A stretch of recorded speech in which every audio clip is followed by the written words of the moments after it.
আমি যেই সাবজেক্টটা পড়তে চাই ওটার জন্য অপরচুনিটিস দেশে অ্যাকচুয়ালি নাই। অনেক সমস্যা বাংলাদেশে বিরাজ করে, যার জন্য সবাই বাইরে যাওয়ার জন্য খুব আগ্রহী। আমরা সার্ভিস চার্জ নেই না, কোনো প্রকার হিডেন চার্জ নিচ্ছি না।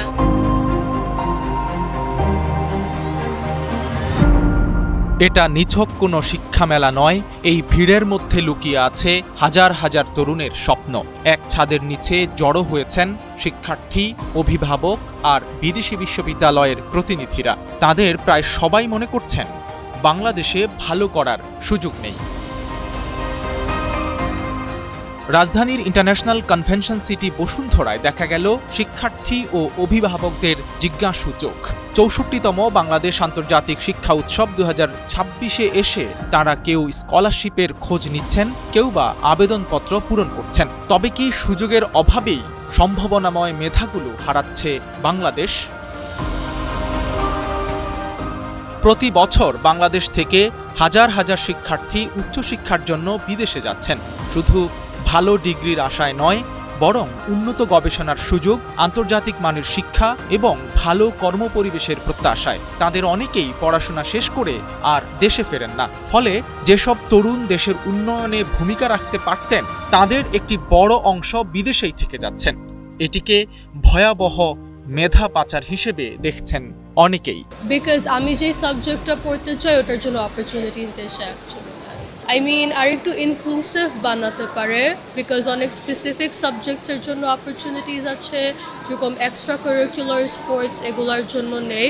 অ্যান্ড ওদের ইনক্লুসিভিটিটা বাড়ালে আই থিঙ্ক মানুষ আরও দেশে থাকতে চাবে, বিকজ আমাদের অপরচুনিটিস অ্যাকচুয়ালি এখানে খুবই কম। আমি জানি আমি হেলথ কেয়ারে কাজ করতে চাই। আচ্ছা, এখন ওইটার জন্য বাংলাদেশে হইলে আমার ডাক্তার হইতে হবে, কিন্তু ডাক্তার হইতে হলে আমার অনেক বছর ভাবো ইনকাম ছাড়া 6 বছর MBBS অনেক বছর। সো আমি চাই আরও আগে থেকে একটু আর্ন করে নিজের থেকে।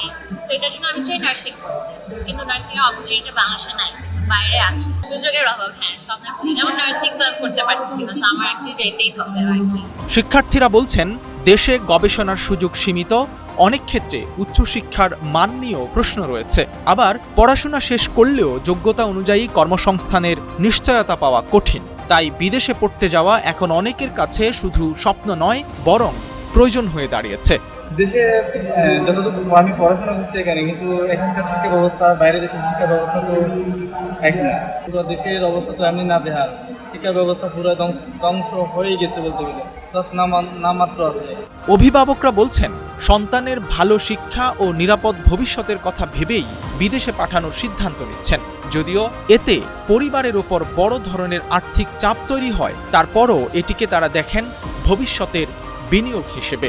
বিষয়টা হলো বাংলাদেশে বিভিন্ন রকম সমস্যা, রাজনৈতিক সমস্যা, অনেক সমস্যা বাংলাদেশে বিরাজ করে, যার জন্য মানুষ, আমাদের দেশের ছেলে মেয়েরা বাইরে যাওয়ার জন্য আগ্রহটা বেশি, এবং বাইরে আমাদের দেশের মতন এতটা জুট ঝামেলা নাই, যার জন্য সবাই বাইরে যাওয়ার জন্য খুব আগ্রহী।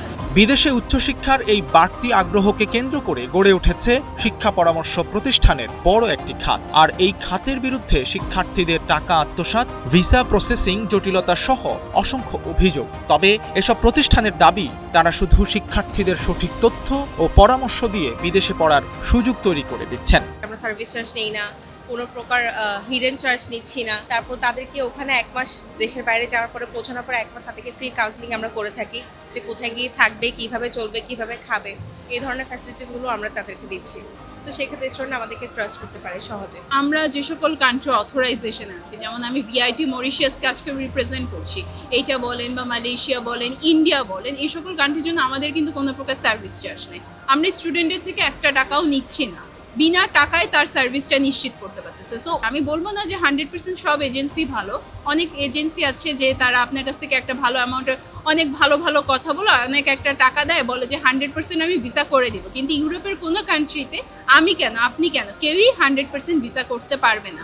একটি শিক্ষা মেলার এই ভিড় শুধু বিদেশে পড়তে আগ্রহী শিক্ষার্থীদের উপস্থিতিই নয়, এটি দেশের উচ্চশিক্ষা, গবেষণা এবং কর্মসংস্থানের বাস্তব চিত্র তুলে ধরে। প্রশ্ন রয়ে যায় যে মেধাবীরা দেশের উন্নয়নের চালিকা শক্তি হতে পারতেন, তারা কেন নিজেদের ভবিষ্যৎ খুঁজছেন অন্য দেশে?